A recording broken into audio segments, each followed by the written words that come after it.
You are watching the Aliorgana Festival of the Word. We are in our Meet the Author series. Haven't you just been enjoying all of these conversations? I know I have. Now I've got one more fabulous interview with you for you today. It is with Sade Walker from Trinidad. Say hello, Sade. Hello, hi.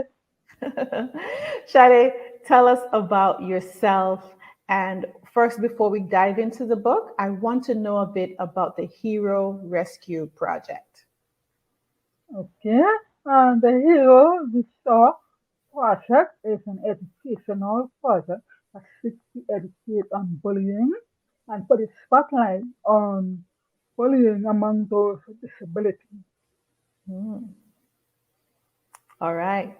So now, how did you go from doing this aspect of it to developing the story that we're going to talk about today? Fuzzy wants to play. Okay. Um, Actually, I started one early morning when I was doing my PhD literature review, and I Mhm. was reflecting on my educational career. And immediately I recalled on reading in the newspapers about deviant behavior at my alma mater in the school being set on fire by some students. And immediately uh, I opened a Microsoft Word document and I also started writing short stories. It starts flowing on on the Microsoft Word, and that's how I started to write the zero bullying and disability story. Okay, so Sade, first of all, you also have some experience with disability. Could you tell us what they are, and then what are some of those experiences? You have you had experiences with bullying? Yes, I do have the experience. In my prime years, I believe I was 7 or 8 years old. I was in primary school, and it was during recess. The bell rang, and everybody went towards the line to buy something. And as I was standing in the line, I didn't hear the person behind me telling me to move up. And before I know it, that person took one stick into my ear. Oh It was no. painful, painful. I never forgot that. And of course, I told my mom, and she spoke to the principal about it. And that was the last time I ever had any incidents with bullying in primary school. Okay, but by that time you already had hearing challenges? Yes.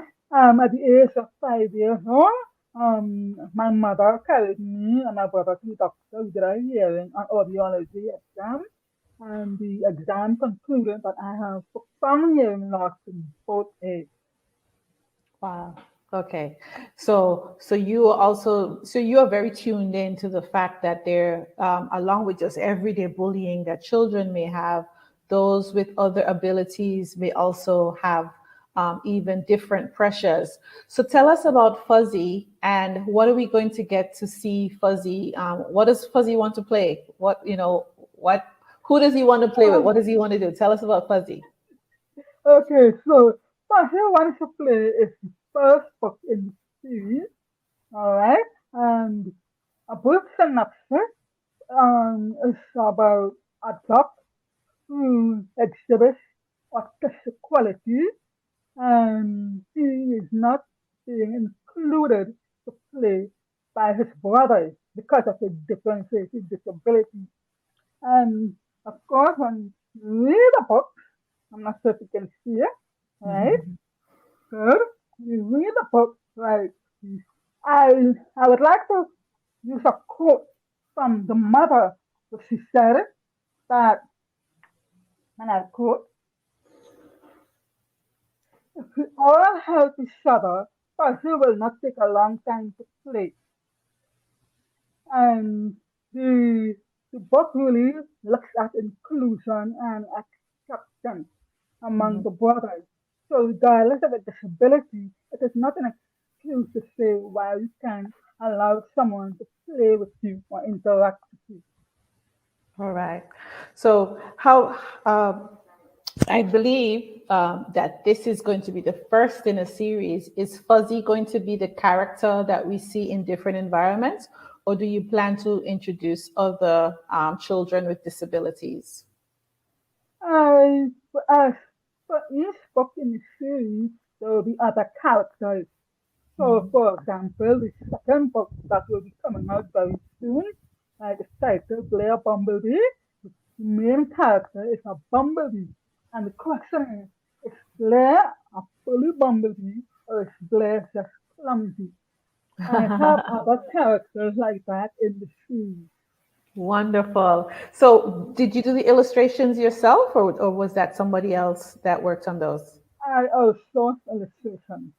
And interestingly, the person who did the illustration for Fuzzy as well as all the other illustrations, this person lives with dyslexic. She's dyslexic and she herself experienced bullying as well. So Okay. it's really nice to have to invite and welcome persons with disabilities onto my platform and to showcase their talents and their abilities and whatnot. So it's really great. That's great. So I'm going to put on the screen how people can get in touch with you. It's the Hero Rescue Project, and Instagram it's hero dot underscore TT, and Twitter it's H Restore. It's Hero Restore Project. I've been saying it wrong. We are talking to Sade Walker, the author of Fuzzy Wants to Play. Sade, give us a taste of what we can expect in this book. Yeah. Okay, so Fuzzy wants to play. There was once a dog who lived with his mother and three brothers, Igor, Blue, and Mio, in a quiet lake. His name was Fuzzy because of his fluffy, fuzz-like covering. Fuzzy was unable to grow into a waterproof feather like his brothers, and this would make him jealous.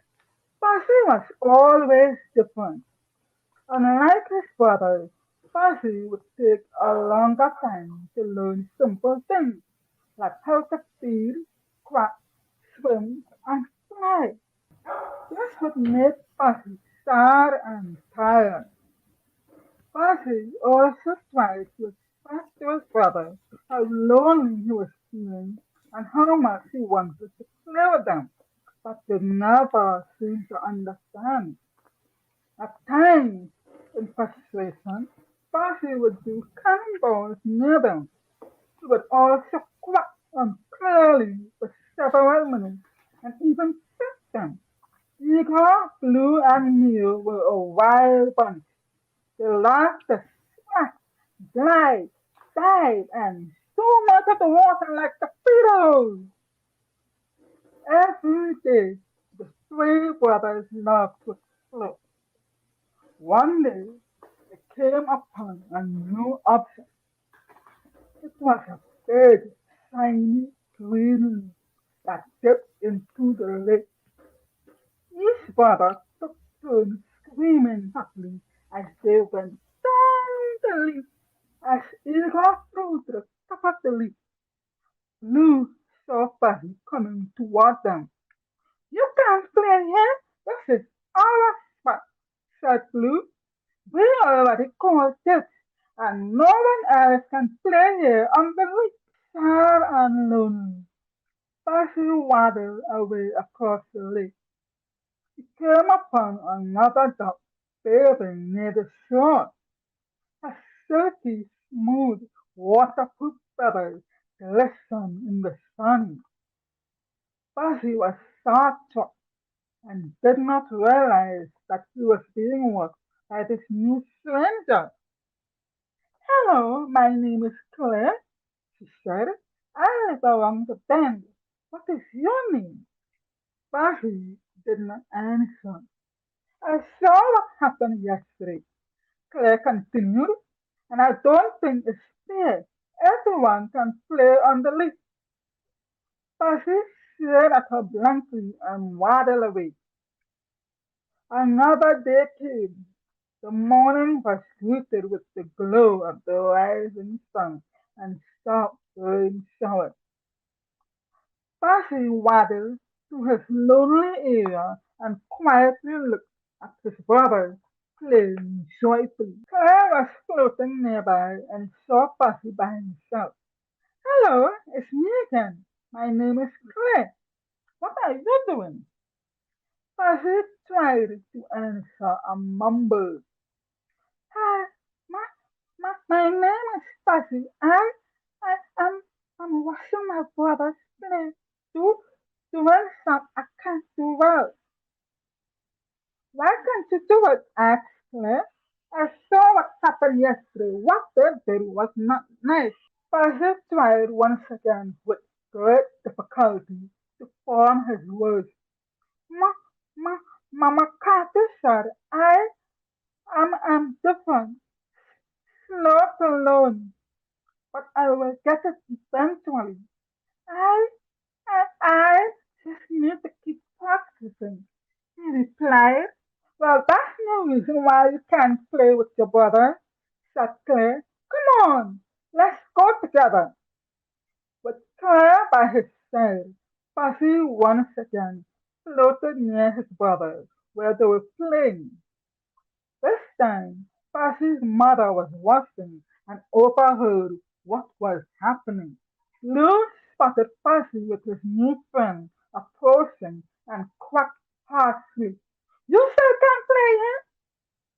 Before Fuzzy turned to waddle away, his mother came speeding towards them. All of you can play together on the leaf, said Mama Carpy, not just you three. You have been mean by not letting Fuzzy play. I saw you yesterday, shouted Claire. That's bullying. Blue, Neo, and Eagle looked at each other confused and said, no, it's not. Oh, yes, it is, said Mama Cathy. It is better to share and include others. And now you have a new friend to play with. Claire, she's our new neighbor. I'm sorry, Fuzzy, said Blue. We just wanted to take a break from learning and have some fun, said Igor. Yeah, and you take a long time to learn, said Blue. Well, if we all help each other, Fuzzy will not take a long time to learn to play, said Mama Cappy. Okay, said Blue, Igor, and Mio all together. Let's see if you can get on top of the leaf, quacked Mio. Fuzzy zoomed across the leaf gleefully as Claire and his brothers joined in happily. The end. That was amazing. Thank you for sharing that story with us, Sade. Fuzzy wants to play. We are going to put all the details together of how you can get the book. Everything will be in the comments and in the description. And we hope that you will stick with us. There's much more Meet the Authors to come.